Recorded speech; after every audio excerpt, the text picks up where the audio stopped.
आज बाबा के महावाक्यों का सार 8/10/2022, 8 अक्टूबर 2022।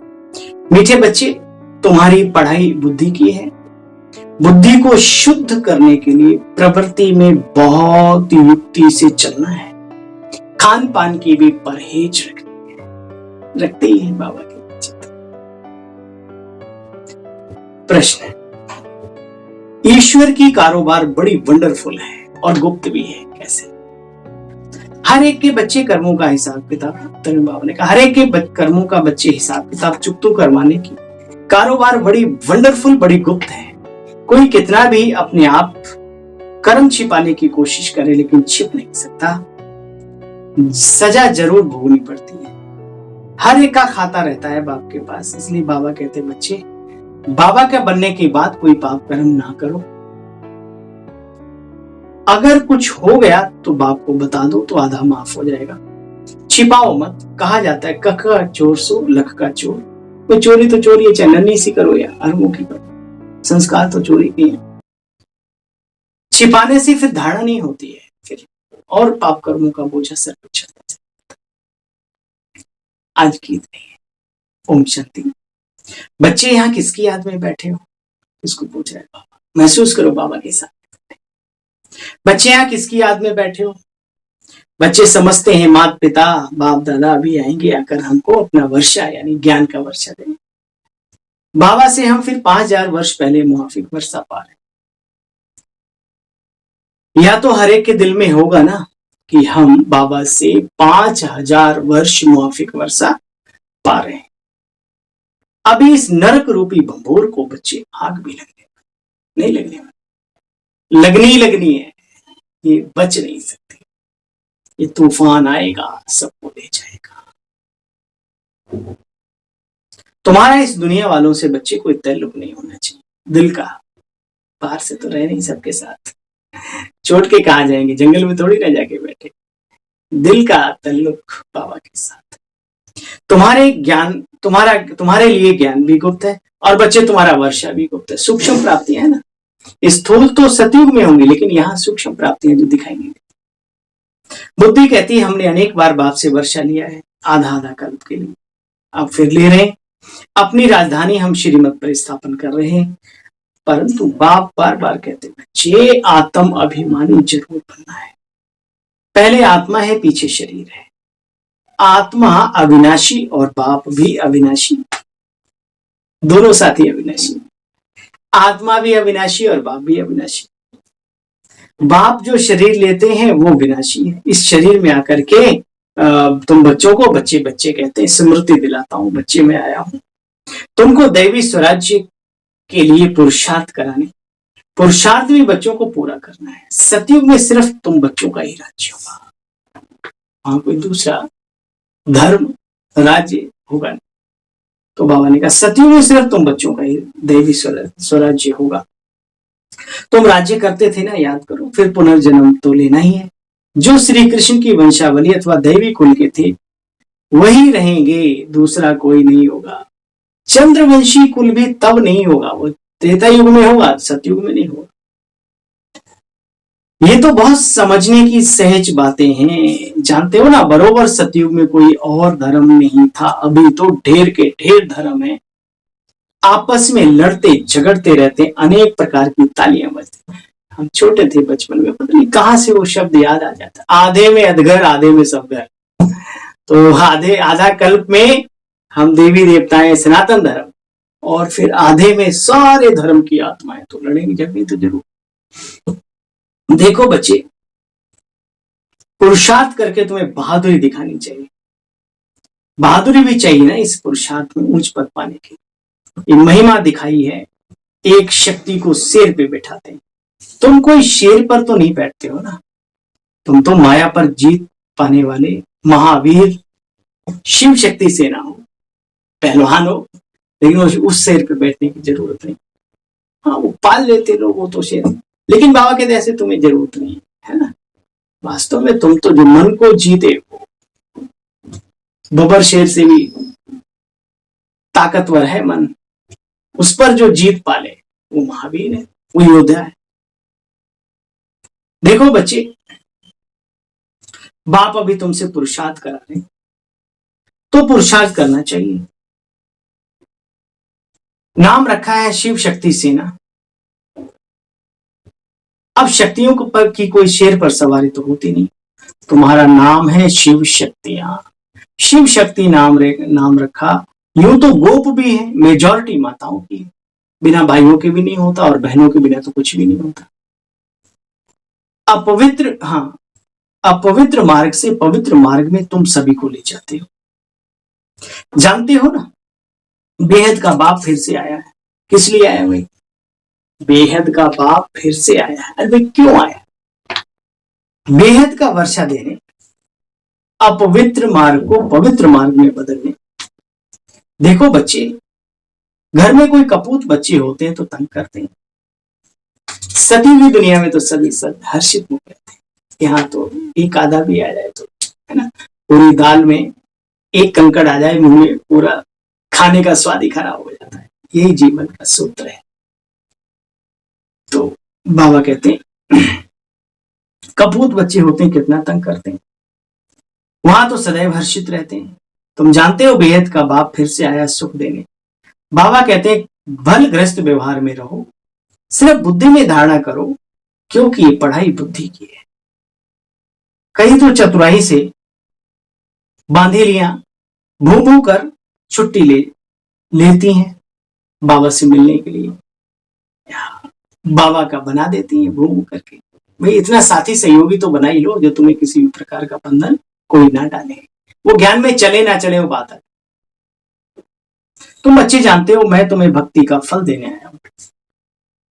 बाबा का फरमान है पवित्र बनो। ऐसे आप दूसरों को समझा सकते हो जो सत्य। पुरुषार्थ ऐसा बच्चों को करना चाहिए जो सजा खानी ना पड़े। बाबा को याद करना अच्छा है ना, बाबा को याद करना तो अच्छी बात है, इसमें कोई बुराई तो है नहीं। बाबा को याद करना तो अच्छा है ना। विनाश भी सामने खड़ा है। विनाश काले पांडवों की प्रेत बुद्धि भी गाई हुई है, तो बच्चे जानते हो। परमात्मा के साथ ये कल्याणकारी मेला है। तुम बच्चियां ज्ञान गंगाएं हो, सागर एक है। बाप को याद करने से कैसे विक्रम विनाश होते सो तुम जानते हो। बाप बच्चों को और कोई तकलीफ नहीं देते, कहते बच्चे पवित्र रहो। ये कामेशु क्रोधेशु भी बड़े वैरी हैं तुम्हारे। काम महाशत्रु है, इन पर जीत पाने से तुम श्री कृष्ण अर्थात वैकुंठ के मालिक बनेंगे। बाबा का फरमान है पवित्र नहीं बनेंगे तो 21 जन्मों की राजा ही नहीं बनेंगे। पतित बनने से बाबा ने कल भी परसों भी मुरली में कहा था, परसों बाबा ने कहा पतित बनने से तो अच्छा है बर्तन मांझ कर भोजन करना, परंतु देह अभिमान न टूटने के कारण बाप का वर्षा ही गंवा देते हैं। देखो बाबा कितना बड़ा है। पतित दुनिया पतित शरीर में आया है। शिव बाबा को सोमनाथ के मंदिर में पूज रहे हैं, वही बाबा इस समय देखो साधारण बैठे हैं। अब परमात्मा खुद शिक्षा दे रहे, इस पर भी नहीं चलेंगे तो फिर तकदीर को लकीर लगा देंगे।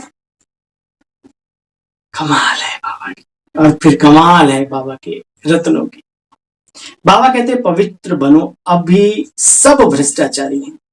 श्रेष्ठाचारी उनको कहा जाता है जो पवित्र होते हैं। सुना, गवर्नमेंट ने सन्यासियों का झुंड बनाया है, तुम भी श्रेष्ठाचारी सबको बनाओ, परंतु श्रेष्ठाचारी तो होते हैं सतयुग में, यहाँ तो कोई हो ना सके। पवित्र ही श्रेष्ठ कहे जाते हैं। अब हम बन रहे हैं ना सभी, तो बाबा ने कहा पवित्र आत्माओं को श्रेष्ठ कहा जाता है।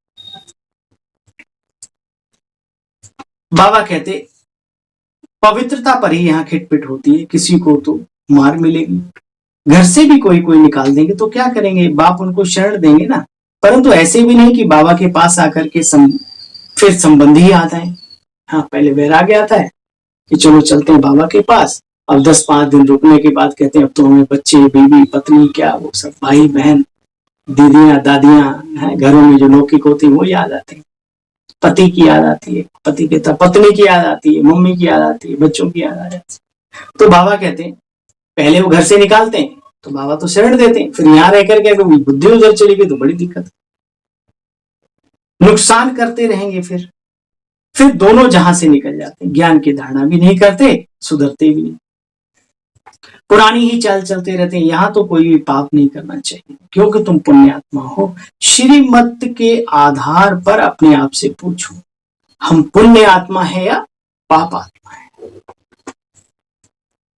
देखो बच्चे, बहुत बच्चे बताते हैं बाबा हमने यह गुनाह किया, फलाने से पतित बने। बात तो जानते हैं ना, कितने विकर्म किए, समझाते हैं अभी कोई पाप नहीं तो सजा एकदम 100 गुनी हो जाएगी। फिर धर्मराजपुरी में साक्षात्कार कराएंगे, तुमने ऐसे ऐसे पाप करके छिपाते थे। छिप तो सकता नहीं, भल नहीं भी देखते। वह बाप तो अच्छी रीति से जानते हैं ना, ये भल नहीं देखते, वो बाबा तो अच्छी रीति से जानते हैं। बाबा ने कहा दुनिया ही शीश महल हो जाएगी। तब बाबा कहते ये ईश्वरीय कारोबार बड़ी वंडरफुल भी है, बड़ी गुप्त भी है।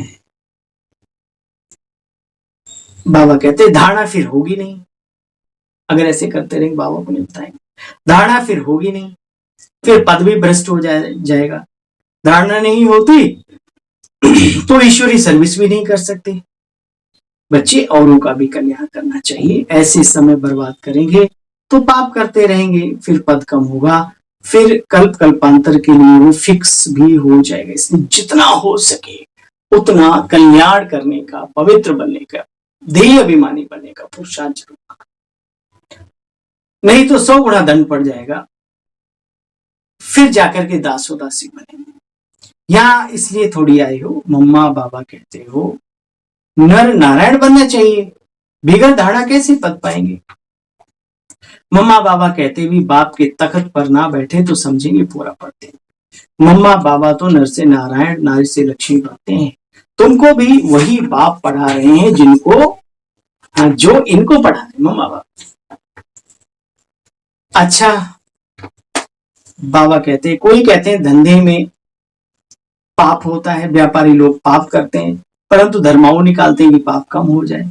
पाप करके फिर पुण्य में पैसा लगा दिया, चलो थोड़ा ये भी अच्छा है। डूबी नाव से जो लोहा निकले वही अच्छा है। चलो जितना जो भी है वैसे तो है ना, लेकिन हालांकि ये क्रिया ठीक नहीं है कि एक तरफ पाप कमाओ, दूसरी तरफ पुण्य करो। अपनी मेहनत करके पुण्य करो, वो सोने पे सुहागा है। लेकिन चलो पाप करके लोग कुछ भी ना करें तो वो भी ठीक नहीं, चलो कुछ तो कर रहा है ना से अच्छा। नाव डूबी में जो लोहा निकला है वही बढ़िया। बाबा ने कहा डूबी नाव से जो लोहा निकले वही अच्छा है। भगे भूत की लंगोटी काफी है, कहते हैं, कहावत है। तो चलो जो ना से तो कुछ अच्छा ही है, कुछ तो कर रहे हैं। बाप तो स्वर्ग की स्थापना करते हैं बच्चे। दान पुण्य करने वाले को मिलता तो है ना। बाप हरे को समझाते रहते हैं, बाबा हर बात में मत देते। बच्चों को भी ऐसा काम नहीं करना चाहिए जिससे मन खराब हो, परंतु माया छोड़ती नहीं। माया एकदम कच्चा खा लेगी अगर देही अभिमान रहेंगे। इसलिए बाप कहते देही अभिमानी बन करके हमेशा रहो। पुरुषार्थ कर पवित्र भी रहना है। झाड़ू लगाना, बर्तन मांजना अच्छा है अपवित्र बनने से, परंतु देही अभिमानी भी बनना पड़े। पवित्रता का मान तो है ना, पवित्र नहीं बनेंगे तो पद नहीं पाएंगे। ये सब बच्चों को समझाया जाता है। बच्चे तो वृद्धि को पाते रहेंगे। प्रजा भी बहुत बनानी है। एक राजा को कितनी हजारों की प्रजा हो, कितनी हजारों के अंदाज में प्रजा होनी चाहिए। राजा बनने में बच्चे मेहनत है, राजाई पद पाने में तो सारी मेहनत है, बाकी क्या मेहनत, कोई मेहनत नहीं।